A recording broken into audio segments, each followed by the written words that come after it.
Yeah. And before we dive into the calls to action and aligning to your communication style, what are some of the most common mistakes that you see people make when they're making offers in webinars? I know I have my favorite, but I'm curious what you see. The first one is that they think about the offer just as a part of the call to action. Well, actually, your entire webinar is your call to action ultimately, because you build to the moment that someone is ready to pay you. That starts from the very beginning. That starts from actually the invitation and choosing the topic of the webinar. So I think that some people, they just see this is the moment of the offer instead of seeing the entire process is guiding the person to making the buying decision. So that's the first one.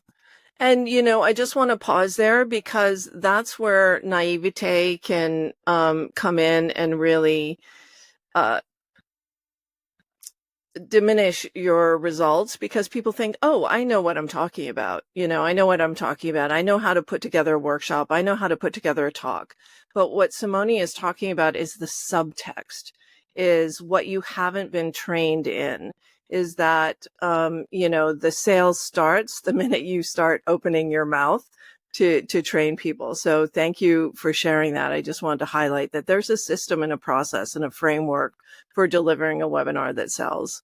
Absolutely. That was one of the biggest things that I had to learn as Yeah. well, because I loved delivering training. And I started my first business working in school as a trainer for young people.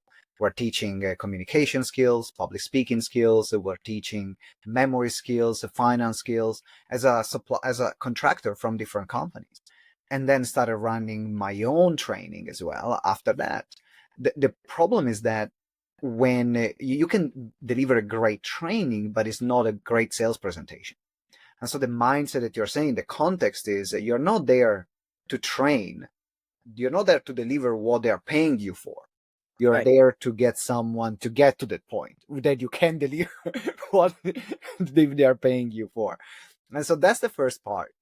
The second thing that I found people struggle with and they make a mistake is that they are not prepared enough. They don't rehearse enough their call to action.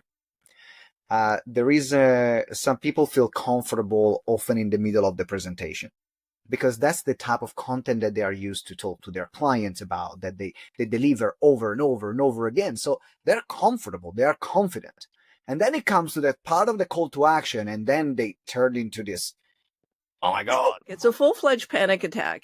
And what I see people do is they speed up, they start talking really fast, and they're reading from their script, and they lose all emotion and connection with the room, they um or they lean back and they get really soft. And suddenly, the power in the voice goes way down. Do you see that too? Really intense. Yeah. So I'm like, but I liked you before.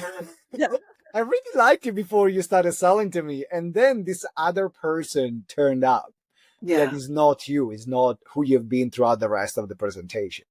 And that's very common. I used to be like that. And for me, the lesson was practice the parts where you're the most uncomfortable, because that's how you become natural at some. That's how you feel natural. It's like you Yeah. know what you're going to say. You're prepared for it. The more you rehearse in advance, the less that voice inside your head, which is telling you, oh, you're annoying people. This is not relevant for some. These people are not going to buy from you. Who you people, they have better things to do. All these things that are going through your mind no matter what. And it means that when you're prepared, you can tone down that volume and then actually allow your personality and what you want to share to come at the forefront. So I think Yeah. that these are the two biggest mistakes that I see people making. Yeah.